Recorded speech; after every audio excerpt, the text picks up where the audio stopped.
Unbeaten in 5 league games, lost once in 12. The Biscuit Men are really on a roll. It really does feel like the good times are slowly but surely coming back on the pitch here in Reading.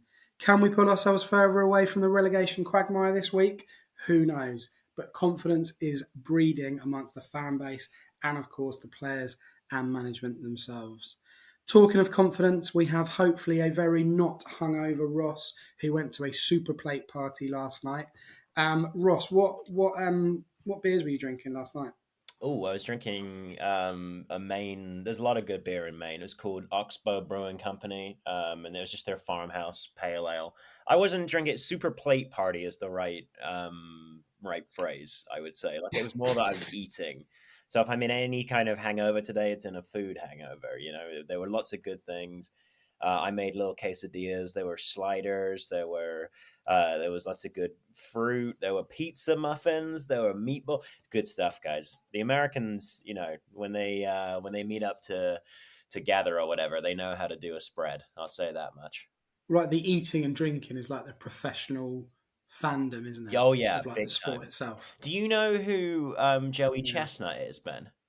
Joey Chestnut. Yeah, Joey Chestnut. So Joey No. Chestnut is the champion of the hot dog eating contest. So every July, July 4th comes around and the hot dog eating contest happens. You'll find a lot of people betting on whether Joey Chestnut is gonna, keep his record going for another year, basically.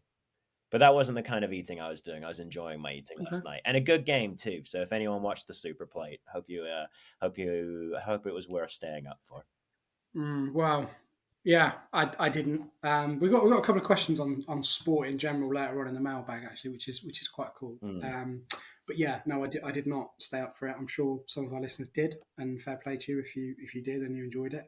Talking of enjoyment, we are going to get into a very enjoyable experience on Saturday, I have to say. But before we do that, we're going to say massive thanks as always to our super sponsors, ZCZ Films.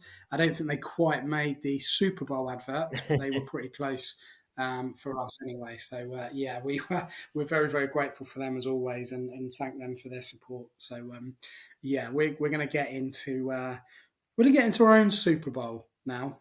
Actually, I've got to stop this, hasn't I? We can't Right? link Yeah. No, everything we're that's talking the about to the last Super Super Bowl. Bowl joke today. Don't Um, worry, guys. that doesn't make sense, does it? No. Doesn't make sense. Yeah. Yeah, we're just going to talk about Charlton. So we're going to have a very short break from our sponsors, and then we're going to talk about them. Come rain or shine, it's time to relive the latest match action with the recap. This podcast is sponsored by ZCZ Films, Reading's oldest ultras. Alrighty, 2-0 against the Addicts. Nathan Jones's new men, shall we say. Really, really positive result all round. Left the ground feeling very, very happy indeed. Lot of very happy people at full time, I have to say, and there was a lot of people kind of just sort of lingering after the game in a really positive way. There was a lot of people in the hotel bar afterwards, I guess because Wales were playing England, which we won't talk about at all because I don't want to go over that again. But it was a really, really, really enjoyable day all round, and that for me, it massively contrasts with the away game that we had back in October, which was Oh yeah. one of the most miserable experiences I've had in away days in recent years, really.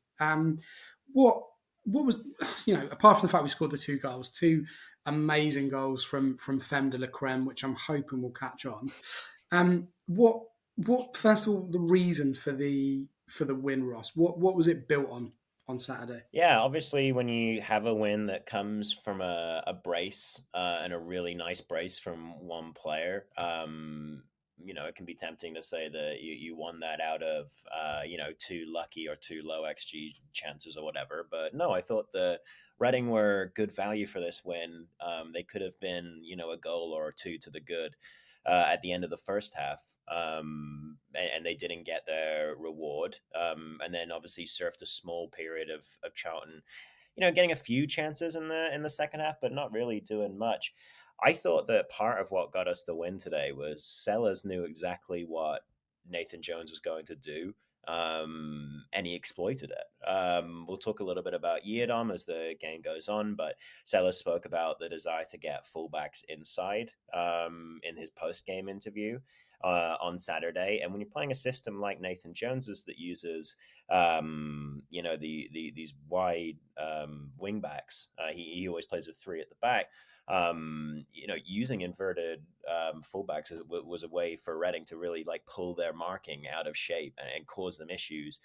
Many times we were able to get Femi Aziz sort of running diagonally towards the box, which is what we want. It's his most dangerous position. So I think that there were some good individual performances out there on Saturday. I thought Wing played really well. I thought Savage was good alongside Wing as well.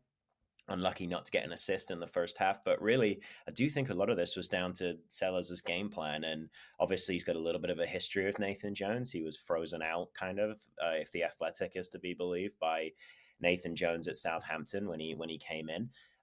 So yeah, I thought this was Sellers kind of showing, I know more than you, mate, basically, which was kind of interesting. Yeah, it looked on paper sort of heading into this game to be a little bit of an iffy one because obviously Charlton have been in horrendous form. I don't think they've won in like 14 games or something. And Nathan Jones obviously came in the week, and there's always that danger of I don't like the phrase new manager bounce because I don't think it exists in terms of actually statistics.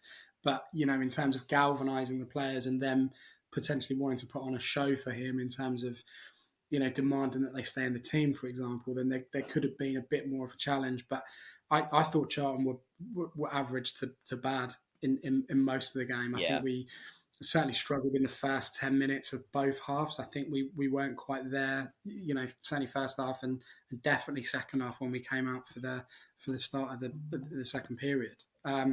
But realistically, I looking from where I was sat, we never looked like we were going to lose the game. And actually, that's a stark contrast to where we have been in terms of thinking, well, actually, if the opposition score first, there's no way we're getting back in the game, and it's not going to be 1, it's going to be 2, 3, or 4, as we saw in October at the Valley.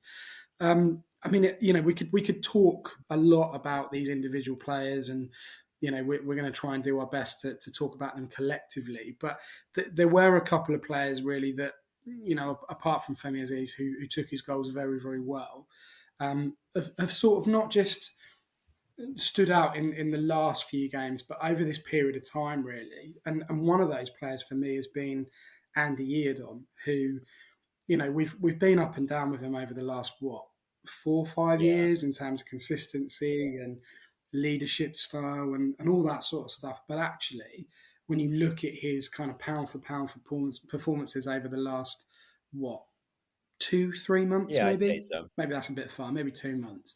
He's almost like a new player. What was he doing on Saturday, Ross, that you thought, hold on a second, we've got the original Andy Yiadom back in? It's funny. It is kind of like getting the original Andy Yiadom back in terms of some of his attributes coming to the fore again. So obviously his dribbling is getting used quite a bit these days, but certainly, as I kind of touched on a little bit, what we were doing with him more on Saturday was bringing him inside. So you'll see Femi actually hug the touchline on that right side, and then Yiadom will dive inside. So we saw this a few times. Didn't always work out. Obviously, a few times Yiadom, you're trying to run into the middle of the park. That's going to be where there are more defenders. It can be tricky to get out of there with the ball. So we did lose the ball a few times. But Reading, kind of going to what you were saying about being solid and not looking like losing the game, Reading had a really strong 3-2 rest defense on Saturday. So every time we would lose the ball with Yiadom trying to run forward into the final third, often what you'd have would be Savage and Wing right behind him, right around him there to collect the ball and to just hoover up a bunch of things that could turn into counterattacks, but instead are just nipped in the bud right away and able to be like recycled for another attack or something like that. Yiadom was actually found in the box by Wing at one point, but he couldn't quite control quick enough. But that again came from a point where he had drifted inside, and gone, instead of hugging the byline and looking for that cross or that cutback like we've seen in previous years. He's instead going right inside. I think this is a great way to use Yiadom's abilities. We've talked a little bit this season about how he doesn't quite have the legs that he used to anymore, because he is, over 30 now. Obviously starting to head towards the tail end of his career, but he's always been a player who's been very physically adept, very fast, very strong. Now, I think what we're seeing a lot more is that his dribbling ability and his ability to shift the ball from one foot to the other quickly is really impressive. So he might not be able to beat players for pace anymore, or it may be that Sellers feels that Aziz is better for beating players for pace, down the touchline or down the wing. But Yidom can still wriggle through one or two challenges in the middle really nicely, and that's taking players out of position and giving us a free man to pass to. So I think that with Abby now being gone, this is really important. We talked a little bit about on the tactical pod with Tom a while back about Yidom maybe moving into central defense so that he could run out and replicate some of what Abby was doing. But if he can do that by moving inside in the right back position, that works too. However we get to having another dynamic option to build up, I think that's a good thing. So yeah, Yiadom, maybe still not quite fully as physical as he used to be, and I think he has lost a bit of his legs to get up and down, the wing. But for diving inside and having to beat players, in smaller situations and smaller spaces, I think he still suits that really well. And he's been doing that really well since the turn of the year for sure. I mean, it's ironic, isn't it, given that our defence from the start of January to now is almost unrecognisable, really. Obviously, Button is a given, although I think we're going to do, well, certainly Ross is going to do another tactical element on David Button in terms of his all-round goalkeeping abilities. But, you look at Dorset, who's been swapped out for Mola in recent weeks, and we're going to talk about Mola in a minute, actually, yep. Ross. We lost Abbey, we lost Holmes. We've had to, shift players around, and we've got this situation where Mbenge's come in, and I was really scathing against Mbenge in the game against Oxford on the last pod we did, episode 369, which is still available, by the way, if you want to get into that. He had a great game on Saturday, but actually, when you look at the makeup of that defence over the last 6 games, we've conceded 3 goals against some pretty good sides. One of those was a penalty against Leyton Orient. We played Oxford, we played Charlton, we played Derby, we played Stevenage, and to concede 3 goals in 6 games with what is essentially a new defence is quite something, really. When you look at what we were doing, prior to Christmas and maybe even just after that festive period as well. I mean, let's look at Mola before we move on to Mbenge. We're going to concentrate on the defence as such because Ross and I, or rather Ross and then I tagged along, put out a kind of a bonus pod, if you like, although it's better in video format, isn't it, Ross? But we talked a lot about the midfield last week. Dynamic bonus pod / video. That's what it is. It's an inverted podcast. Yeah. And we need to come up with a name for it. So if you've got any clean, pleasant, sensible suggestions, then just let us know, because we'd love to call it something, really. But anyway, I digress. Clinton Mola, you said a couple of weeks ago that you were here for his redemption story. Not even a couple of weeks, just last week. Last week I was here for the redemption. Right, well, it feels like a couple of weeks, Was it really? It was. No, this is wild though, right? Like League One or lower league football for you, man. Like 2 games happen like in the blink of an eye. Like Oxford was only just over a week ago. It's wild how quickly things change. Of course it was. And I'll go on to Mola. Anyway, time passes when you're having fun, and we are having fun. We love it. Anyway, Clinton Mola, why is he so good now? I don't know. Why is he the left back version of Cafu? Yeah, right. The Stuttgart Cafu. I don't know. He okay. So Mola, So with Stevenage, I thought he was good, right, on Tuesday night. And at that point, I mentioned, his team Clinton Mola redemption arc. I think he had a really interesting, and I'll leave it there, start to the season. They didn't quite go his way, and there was a reason he wasn't in the team for quite a long time. But he kind of seized his opportunity when he had to play right back. I actually think against Charlton in the Pizza Cup. And since then he's improved. He's gained more confidence. I do still think that, with the ball at his feet, he's a little bit loose.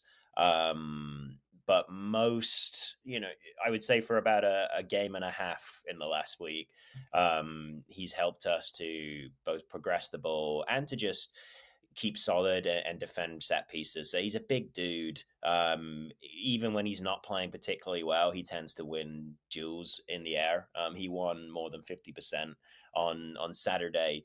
I did think that he came out in the second half against Charlton on Saturday and was a bit mad again, needed to be substituted for Dorset.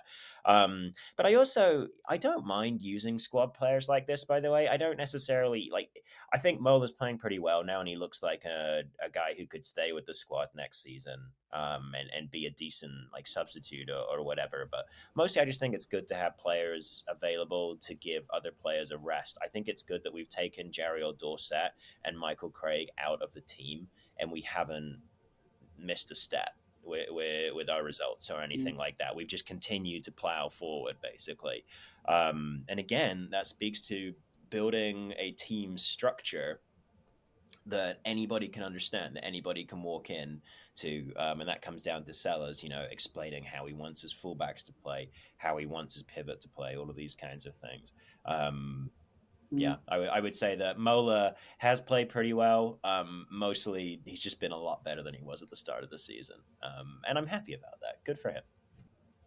I mean, Mola was ridiculed by a lot of the fan base, back in sort of September, October time, and he was, I mean, he was really, really bad. Yeah. He was not looking good at all.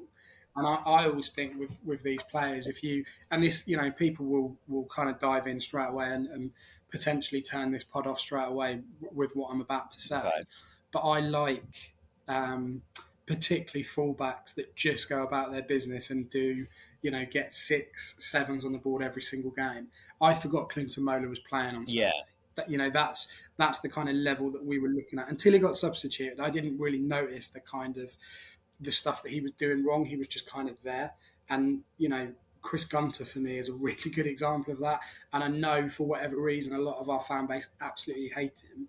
But our team has always had, 2 or 3 of these what I call backbone players that stay fit, that play games, that don't do anything spectacular, that don't tend to do anything stupid, and just turn up, play 90 minutes, go home. And Chris Gunter for me was that. Now, I'm not saying that Clinton Mola is at that level at all. I'm really not. You don't play 100 plus times for your country if you're rubbish, okay? But actually, with these players that we're looking at now, if we can continue over the years to get these players to a level where they're just churning out performances, they're just being consistent, they're just staying injury-free and moving forward, then I'm all for that, because that's what we need. We need stability, both obviously off the pitch, but on the pitch as well. And if Clinton Mola, and I might be getting carried away, we're loving it. We are loving this period of time at the moment. Team redemption arc. But if he can, if he can do that regularly and keep that level of consistency, fair play. That said, I really like Dorset. Yeah. I think he's a great player, and the reasons that he wasn't playing massively well in previous games is because the rest of the team wasn't. He needs that confidence. He needs those players in front of him that he can trust. And actually, when you've got a settled side and a settled formation, as we talked about sort of midweek last week, then that's going to be great for us. Last one I really want to talk about is in Bengay, because obviously I took him apart last week on this pod because I thought it was absolutely rubbish, despite the positive result. Aside from his long throws and brand new hairdo, what's he doing right, Ross? What's he doing right? I think that it's interesting because what's he doing right? It's funny, actually. I'll start by saying I think that Bindon is doing, almost the opposite job to what he was doing a few weeks ago. And now Bengay is doing what Bindon used to do in the defense, which would be to step out and be aggressive. But I mean, he's providing some legs, certainly, in terms of transitioning out of the defense. And Bengay has been pretty helpful. Obviously, he's pretty fast. He can play out at the right back spot, although he says he prefers playing in that center back spot. I think just physically, he's been he's been the best replacement for Abbey so far. He's certainly not got that kind of ability where with the Abbey had, whereby he could use his pace to run onto like a through ball that had come through, muscle the attacker out of the way, and then clear it back out, or get it to the goalkeeper, or turn around and run away or whatever. But what he is good at, I think he blocked so many crosses on Saturday. He's just very good at staying with his man, because he is very fast and very agile. He can turn and change direction very quickly. So really, I just think that he's giving us that little bit of physical ability on the ground. I think the Bindon stepped up a lot in the air recently and has been a lot better in that regard.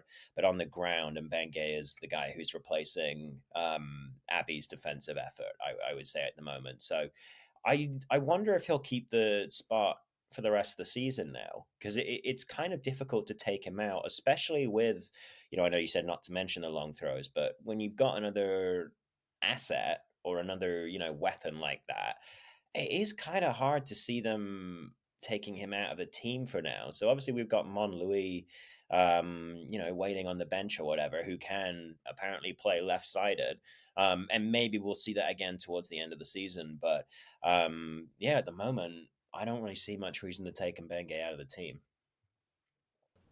Yeah, I mean, you look at it and you look at the defensive solidity that we're currently enjoying, and it, as I've said repeatedly through this pod, it is enjoyable, and you wonder how long it can continue. I mean, the games that we've got, apart from Portsmouth and Derby away, off the top of my head, they're definitely winnable games. Yeah. And actually, we've got a winning side, we've got a side that's confident. There's no reason to change them. So having these players and being able to bring these players through is a real positive. And as we've always said, the goal is to be as on the beach as possible. Yeah. Towards the start to middle of March at the earliest, really.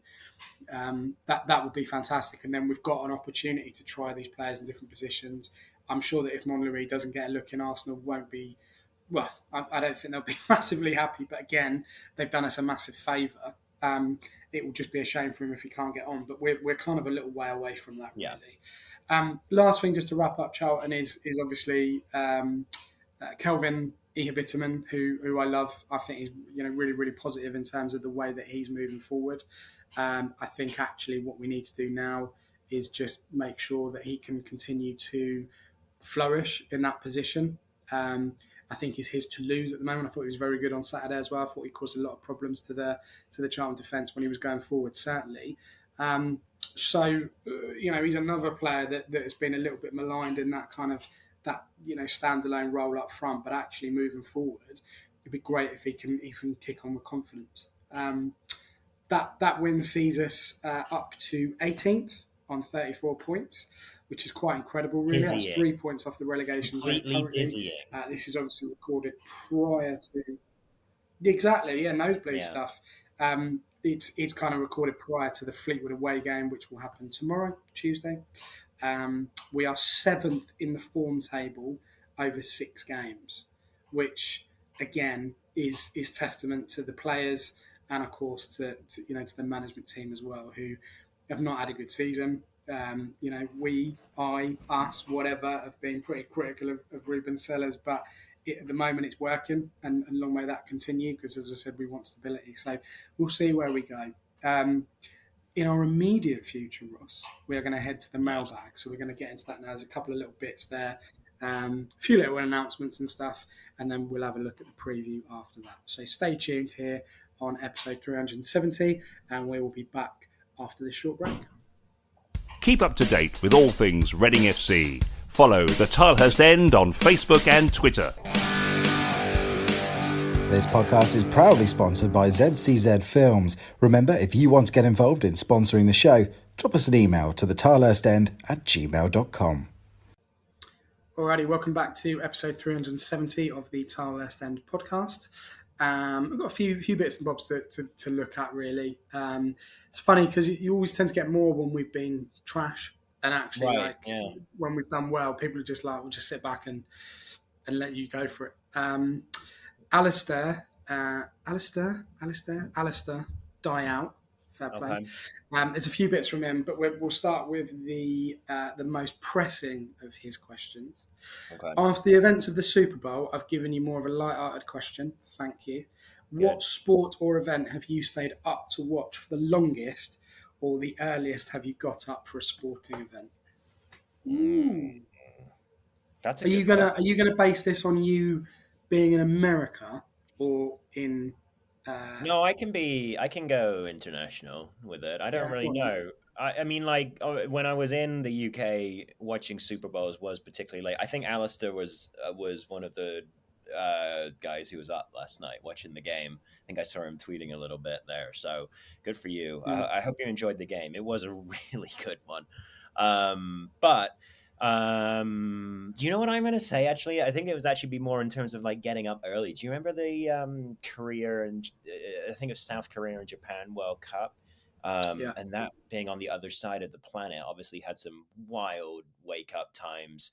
I woke up really early here for the Lionesses final against Spain earlier last year. So I guess one of those ones. I guess when you get a tournament that's way off towards like Japan or Australia or something like that, that I'd say is when I've woken up the earliest for a game. The World Cup's good. So that was at 2002. So Yeah. I was on study leave for that one, and I Okay. think that's the only World Cup where I've watched every single game because they were all in the morning. Um, Okay. so I'd get Okay. up. What was I studying for? 2002. 2002 for me would have been A levels. Were So you yeah, so I would watching? have got up. Were you watching England in that time? I guess is the question. But when David Seaman Um, got chipped by Ronaldinho, were you upset? no, couldn't care less. Okay. I All don't. right. I don't mind. I don't have an issue with the England football team. I just don't support them. But No, like, that's fair. if Yeah, they yeah, yeah. were So if they were in a final, I'd be like, okay. Well, I mean, I watch it anyway. Any sort of tournament football, I Right. love. Um, England rugby, I actively want them to lose. Right, right. Yeah. Um, but England football, I'm like, no, I don't. It doesn't Shame matter how to me. that And worked also, out. like from here, like with my son, he's like, oh, can we go and watch England football? I was like, yeah. Like from where we live here in Reading, like it's really easy to get to Wembley, so Right, it's right. not. It's quite an accessible thing to do now. But yeah, like I remember watching it, but I mean, I think I One had of a my Japan shirt for the tournament because they just had Okay, like nice. absolutely amazing, simple Yeah, Adidas yeah. shirts. They still do And have Adidas, but yeah, I was a that big was a great Japan fan for that tournament. one. For them, that was a great tournament too. I think Japan and South Korea went pretty far in that Yeah, tournament. David Seaman getting chipped by Ronaldinho is one of my formative football memories. So I was pretty young at that point. I remember having to go to school early that day, and we were all watching it in the. It yeah, was like primary school or infant school or something. We were all watching it in the gym, together on some tiny, early 2000s television. We're all crammed yeah. around. I So remember that for '98 because I think England. I don't know why I remember England played Tunisia. I think it was one okay, of the first games in '98, and we were in a class and this like I think it was DT like woodwork, and yeah, the yeah. teacher like wheeled in the old VHS style TV and was Mhm. like, right, we're going Yeah, to yeah. watch the World Cup, and it's like, yes, get in there. Yes. Here we go. Yeah, So yeah, yeah. Mm. Good question, Alistair. yeah.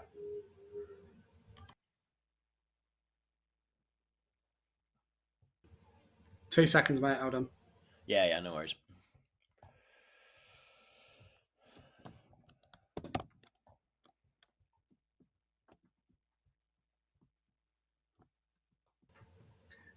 Right, we're back. Yep. So earliest for me would have been there was a Rugby World Cup. I feel like 2013 maybe. I don't know. I always get these years wrong. Anyway, it was in New Zealand and Wales played Yeah. at like I think they played like 5:30 in the morning or something. So that would probably be the earliest I got up for a game. Um, Latest I would have stayed up. It would have been wrestling. It Yeah, would have been yeah. something wrestling related. I Some can't of remember those go when. so long. I don't know. I don't really do any of the fighting sports, and some of those seem to go forever. Like you're watching Jimmy Who Cares in the early Yeah, card before you actually get to the fight that you paid for in the first place. what was that massive one? That the Carl Frock and I don't God, know. was it? Who did he wrestled at Wembley Stadium, Oh, and it was okay. massive. And I I didn't literally I know. was out with my mates, and they were like, "Right, we're gonna go out, and then we're gonna watch it back at the." My mate lived in London, and I Yeah, yeah. literally the minute they came out, I fell asleep. I was like, I can't Oh cope with it, no. Right. and I Yeah. don't Yeah. like boxing anyway. Too late. But yeah, Too late. latest would have been probably when the wrestling was on Channel 4 back in the day. Okay. Um, Nice. and Is that the that was just like, WCW days, or when is that? What era of PlayStation 1 game are we talking? what when wrestling was on Channel For 4. wrestling, because those are some great games where you can play as The Rock and give people the people's elbow. It probably would have been like SmackDown or something. Okay, all right. It Well, was it anyway, was around it would have been around 2000 2001 when it was on Channel 4, and I used to yep, stay up yep, religiously and watch them. But now, like, nice. no chance. I want everyone You- to know I don't watch too much wrestling myself, but this is a pro wrestling podcast. We're team whatever Ben wants to talk about wrestling wise is fine. I just chuck it in there. I love Yeah, wrestling. I've always loved wrestling. Yeah, but no, I respect wrestling is what I would say. This is a pro wrestling podcast. yeah, maybe. But yeah, that would have been like now. You'd be lucky to get me out past 9. To be honest with you, Yeah, yeah. honestly, It I was just quite funny last night actually when the Super Bowl and the excitement of the Super Bowl and the halftime show and the food and all that kind of stuff runs headfirst into Sunday evening.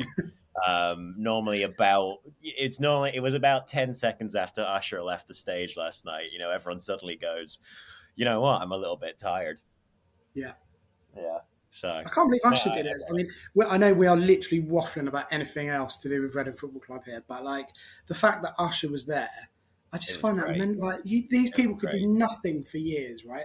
Yeah. Nothing, and they go, "Can you come out and just sing a few songs at like one of the biggest games of Yeah. the year at half Yeah. time? Is that all right?" But, yeah, I great. don't No think worries. Rihanna has been seen for like 5 years before or after her halftime Yeah, performance a few years ago. Usher was good, by the way. Ludacris came out, so ludicrous, right? What's pretty going on exciting. there? He's not It was been like, seen for years. I know. Well, he actually has been seen a bunch of it. I can't think of him as anything other than the Fast and Furious Ludacris now. Anyway, I really am just waffling about nothing here. Yeah. So let's move on.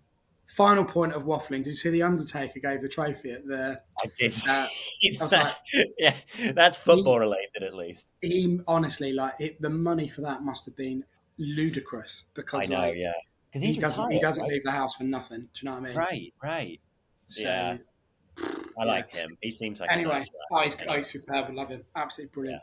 Anyway, let's talk about Reading Football Club on a Reading Football Club podcast. Green Stalk. Yeah. What's really great about this person is that their profile picture is a cartoon cat with a tie, Nice. which Okay. I have a Good. lot of respect for. Actually, I like that. Yeah, you like Um, cats. they're kind of just building on what we said, really. I think Yids has been great recently. A big part of our control of the match against Charlton was that we found him and Mola in huge amounts of space so often, and of course, defensively excellent as well. Do you think they can chip in with a few assists, Ross, or is that sort of beyond their remit currently in this team? I'm sorry, who's chipping in with assists? Not the Undertaker. No, Yids and Mola.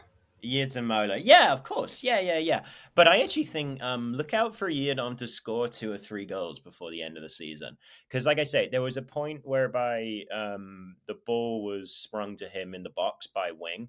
And I don't think Yidom quite realized how good of a position he was in. And unfortunately couldn't quite control it in the way that he would need to be able to, turn and shoot. But I actually think yes, you might get some assists out of Yedon before the end of the season because, of course, he's got that in his toolkit. But look out for some goals. I reckon Yedon, he's hit the post and gone close a few other times in recent months. I wouldn't be surprised if Yedon wins us a game soon.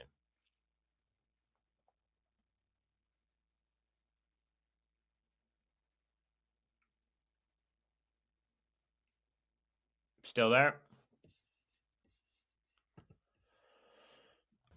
I can hear you now, yeah. Yeah, that's fine. Just go whenever you're ready. I just finished up my Yedon point. Yeah, I mean, look, I think that they're capable of it. I just feel this team's got a lot more to give. And actually, we've been quite good at sharing around the goals. I think there's someone, I think it might have been Jamin, put up a post of all the way that the Oh players yeah, have that's a shifted good the goals point. around. That's a And good point. actually, And like, well, I yeah, was go just on. going to say, Ben, that actually is something whereby I was like, that is good. It's great that we're sharing the goals around. But a player, like we talked a bit about Sam Smith being off the boil a bit, and it's good to see Aziz get some goals this weekend. But if we had another player sort of going a run between now and the end of the season, we're fine. Job's a good one, Like if we have one star player step up and score, 2 or 3 goals from low XG situations, or just pull a goal out of nowhere, basically, um, that'll help. Obviously, I thought, just digressing a little bit with Smith, I thought he had a good game on Saturday, actually. I I thought he agree. made himself very, very useful at the top there. Yep. Finishing wise, he looks like a player who hasn't scored in 8 games now. And Yeah. really, that's the key. Obviously scoring goals and you don't stop, but like actually with him, he was getting far better positions, I thought, on Saturday, and Yep. he just needs that goal. He deserves that goal. Like for me, he's one of the first on a team sheet, regardless of whether he's scoring goals or not. But I think I think he'll score tomorrow night against Fleetwood. I think tomorrow is his game, basically. So fingers crossed for that one. Um, Andy Taylor, another defensive one, really. Thought Bindon was excellent yesterday, really coming into his own after perhaps being in the shadow of Abbey and Holmes for a while. Aziz was brilliant, and hopefully we can keep him and others if the sale goes through. If not, then who knows where we'll be next season. Do you, I mean, talking that one generally, do you think now with the results coming and the way that the side is, or the squad rather, is becoming a lot more settled. Do you think these players are kind of going to be a little bit more happier to stay and try and, I mean, I'm sticking my neck out here on the 12th of February. I think we'll stay up. I don't think we'll get relegated this season, which leads me to the next, or the main point of what Andy's saying, is that, do you think these players are going to want to buy into the project for next season to try and kick up the league a little bit more? Or do you still think we're very, very vulnerable to our kind of big fish leaving the pond, basically? No, I think that if so let's say that we get to the end of the season, we get a takeover done right before the summer or right around that sort of time. I think that we should be able to convince, Aziz to stay. Because I think it's the difference between right now we could sell him to a decent championship club, sure, and he could muck about in those, on the bench for them for a couple years before eventually ending up back in League One, or he could spend another season with us playing in a system that is working for him, is getting him, numbers, and perhaps be closer to getting like a Premier League move or a top 5 move in a season or two. Depends on how he thinks this part of his career is meant to go, and whether he wants to play games right now or whether he wants to be in a higher end environment. But it seems to me that he wants to play. I think that we're going to be quite an attractive proposition for most people to stay. I think, again, if we get that takeover done, because we're going to have a manager who's instilled, there is an atmosphere around the club right now. And even when we're changing like formations and things as a way of playing, with the sort of mid block and the, lots of energy around trying to win the ball back quickly, if we do lose it. I think that there's something that players can believe in there, and I think the stature of club that we are in this division means that we're not going to be suffering from getting picked apart by Portsmouth or Derby or Bolton or whatever next season. I don't think. I think that we're going to be in that ballpark, financially and I mean hopefully competitively as well. So yeah, no, I think that there's a project building here. And you talked a little bit about February being, we've got, apart from Portsmouth, we've got some weaker teams to play in inverted commas. And if we can really kick on, we could be well clear of the relegation zone by the end of this month, and really build some confidence in in how the team plays. So I think it's exciting, actually. I think again, everything comes down to getting the takeover done, because it's difficult to say anything is fully fine until that is taken care of. But I think that as long as you keep sellers for next season, in my opinion, there's a project here that you can build on, that you can recruit on top of. There's a solid foundation here. I think it's interesting when you look at the players that did leave in January. I mean, Abbey was a given, I think, in terms of the way that he was performing and the kind of potential there. Still not really sure about the choice of team, if I'm honest, but I don't really want to go into how Nottingham Forest are conducting their business and what they're trying to bounce around, really. From a financial point of view, I guess McIntyre made sense, but to go to what was essentially the top team in the league at that time seemed like a strange signing from their point of view as well. And obviously Holmes, obviously he's been loaned back to us, but in theory could be starting in the Premier League next season. And you wouldn't have, certainly with the two Toms, you wouldn't have said that they were like the biggest assets we had. So it's when you look at that transfer window as a whole. I don't know, though. I mean, how many assets? Well, just thinking though, Ben, how many assets did we have really? Well, yeah, but again, they're confidence players, aren't they? You look at Charlie Savage now and you think, well, actually, do you know what? He's come back into the team. He's been playing really, really well. Lewis Wing shouldn't be in League One level, I don't think at all, really. Aziz, obviously, if he keeps scoring goals and playing consistently well, then you probably look at him having his kind of moment in the sun. And the one for me is Tyler Bindon. Really, I think he's absolutely phenomenal. I really do. Yeah. I think every game he gets better, whether we win, lose, or draw. He just makes consistently good decisions. And actually, I know you've championed him right from the start and sort of tried to back you up with that. But he is a really phenomenal player. It is Come remarkable. from literal obscurity, really. Yeah, no, he was playing LAFC US Academy football last season, which is it's a good level. Don't get me wrong, guys, but I have played with players who have played in that division. Okay, so it's not it's not a super high level. But yeah, no, Bindon has just been. Can you not show off, please? We've all done pretty well in the game. I did about 5 seasons at Prospect Park. So do you want to just chill out? Yeah. No, mate, I mean that they showed up. I don't mean that I deserve to play with them at all. Don't worry about it. But no, yeah, I mean, it was good of Abbey to put on that distracting performance for the rest of for the first half of the season, wasn't it? So that nobody nicked Bindon from us in January. Because if we'd lost Bindon and Abbey and Holmes and McIntyre, then I think we'd be in a little bit of trouble. I'm not sure we can play Amadou and Benge twice at centre back. Yeah, I mean, it would have been horrendous, wouldn't it, really? Unthinkable times in RG2. Right, last one then. I kind of had a bit of fun with this because we kind of didn't really... Well, we did communicate. I think I told Ross we were going to do Monday and then he had plans to go to some Super Bowl thingy, which he did. Party. So anyway, short story, we didn't do the pod on Sunday like we were planning to or not planning to or whatever. And then I was like, well, let's just chuck something else in terms of asking people. And I said, if Reading FC were an NFL team, who would they be and why? And on top of that, if we were an American food, what would we be and why?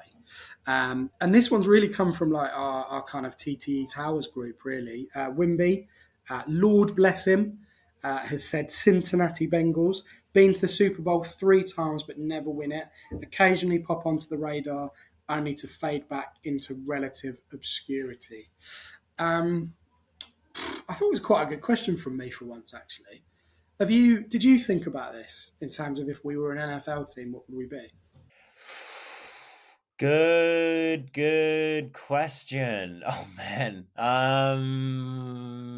The Detroit Lions, because they're Lions. I was literally trying to think of something that I could come up with in 10 seconds. I can't think of anything from a tactical perspective or anything. They're very different games.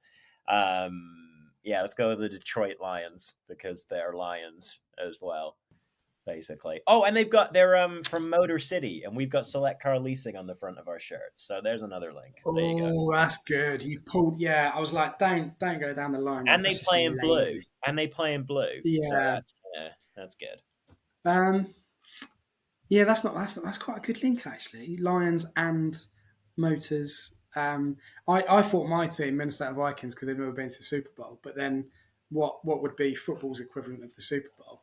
That's the actually Champions not a League bad final, one. or They like were, the FA yeah. Cup final potentially. I don't know. Like I think it's the what? World Cup final is the equivalent of the Super Well, Bowl, yeah. Well, that's impossible, isn't it? But but there's don't no. ruin the question, Ross. The premise was there. It was good. I'm Sorry, just shocked we sorry. didn't get any more bites on it because I was Yeah, expecting someone to go, yeah, the Jacksonville Jaguars because they've sold their soul or whatever. I don't know, but yeah, the I don't know. Jaguars. Anyway, always makes me laugh. That's the main thing my Do you reckon family it, and do you my reckon wife it wouldn't say. be By the the way, Jaguars, would it? it wouldn't be the Jaguars. Wouldn't be it. Jaguar. They're Jaguars, man. Come on. Should we go? Should we just go the Lions then? Should we just Yeah, say let's that? go the lines. Let's go the lines and let's go into the preview. Yeah. All right. We'll just shut up about American stuff Yeah. now. Here's the preview. There's another huge game ahead for the Royals, so be loud and be proud for the big match preview. All right, so before we get into the mailbag today, I just want to remind everybody of something that's going on this weekend. So you may remember we spoke about Maddox. He's the 15-year-old Reading fan who's going to be running the 65 miles from the Select Car Leasing Stadium overnight to Fratton Park in time for the 3 o'clock kickoff against Portsmouth on Saturday. So it's obviously a fantastic undertaking.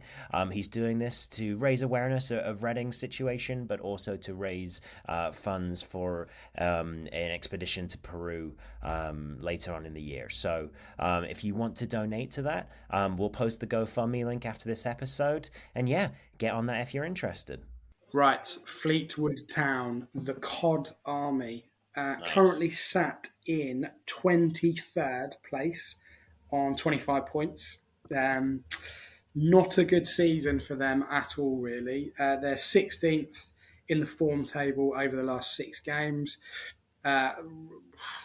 Being respectful, they're only looking one way at the moment, and they're not looking our way, basically.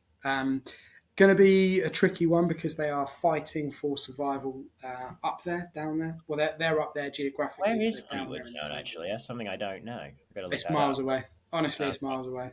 It's So you like, won't be going away. well, hold on. You start talking about what you think we're going to do, and then I will definitely find out where Fleetwood physically All right. is. Yeah, that sounds good. Quick mention first to say that Charlie Adam is the Fleetwood Town manager right now. So that's kind of interesting. Obviously, a return to, well, not a return to the Medeski for him, but at least getting to play against or manage against one of his old clubs. So that's kind of cool. Fleetwood having a bit of a rough season. Obviously, they had a decent season in League One last year, made it to mid-table. But this year they've been down there the whole time, really. Obviously, they have actually had 2 wins in their last 3, so they've had 2 pretty good results for them. But one of them was against Port Vale, who have obviously been dropping like a stone as well. And one of those was against a 10 men of Bristol Rovers, basically, who have been having a bit of a up and down time of it themselves. So I think it's going to be a tricky game. I think another low scoring game is pretty likely, and I would say a 1-1 or a 1-0 isn't unlikely at all. I do think we're a little bit greased in tournaments right now. We do stink up games a little bit, in that we're very solid defensively with that rest defense that I talked about earlier, and that we block up the middle of the field. And really prevent counterattacks very, very well. But we don't score a whole lot either.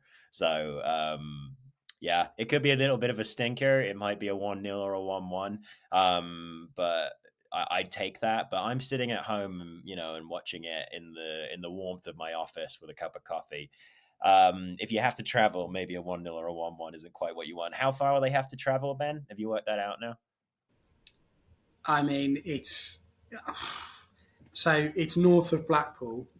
Okay. But it's basically like if you're like a bird and you're looking down on the United Kingdom, as you do with any map, really, it's like Pictures are nice. to the left. It's like right on the left-hand side, and it's literally just in the sea, effectively. Okay. And then when you look at it, there's like there's a huge river mouth, the River Wyre. Okay. That it just looks huge on this map. Sounds like a nice trip. Yeah, You it's get to got a drive through some beach, good areas.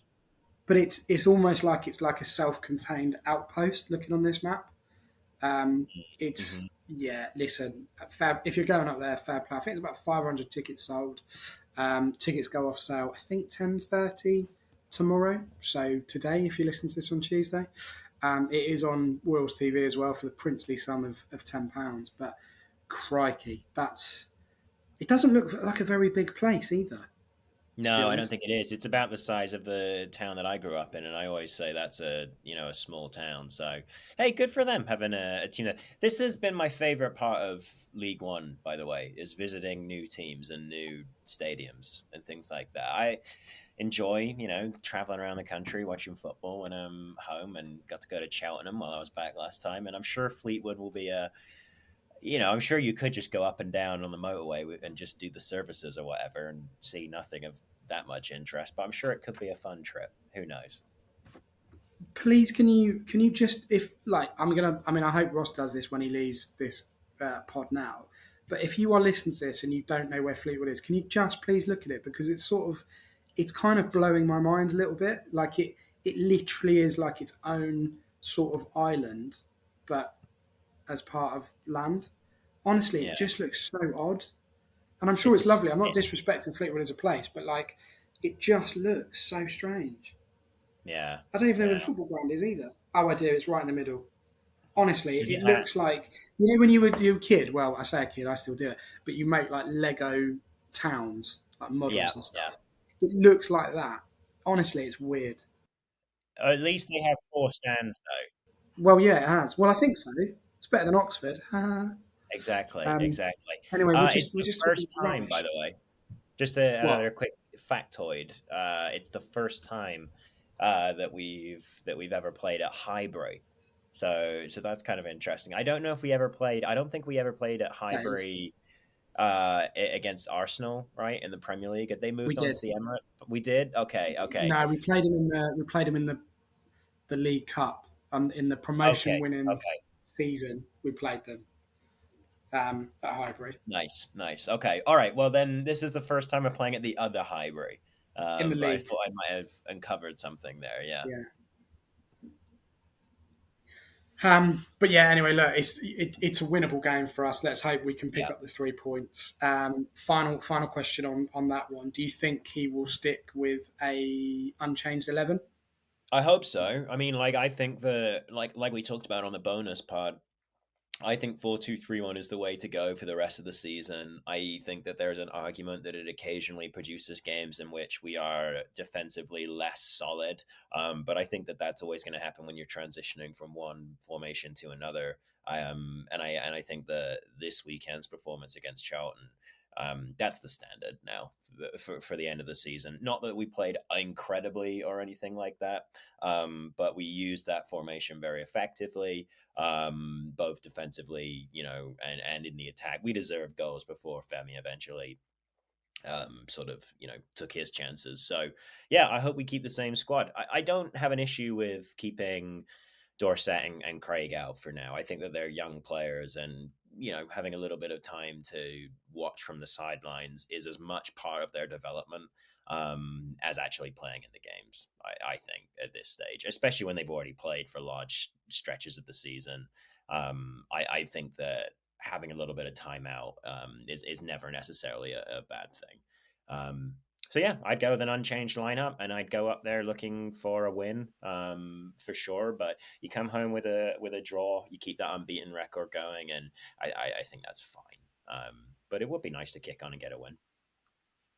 Yeah, well, I mean, the beauty of this week, beating Stevenage, or this past week rather, well, in fact, the whole week, draw against Oxford, beating Stevenage, which we haven't really talked about at all on this pod actually, but it seems so long ago, and beating Charlton has given us kind of breathing space that we probably Yeah, would have looked at that sort of 2-3 weeks ago and gone, we'd be lucky to get sort of 2 or 3 points 100%. out of it. Well, Ben, we said So, we said in last week's pod, if we get 6 points out of the two games from the last week, so Stevenage and Charlton, that's going to completely change the complexion of the season moving forward. mm, And I think it has. I think being able now to build in this month from a position not already in the relegation zone is huge. So really, really great week for Reading Football Club.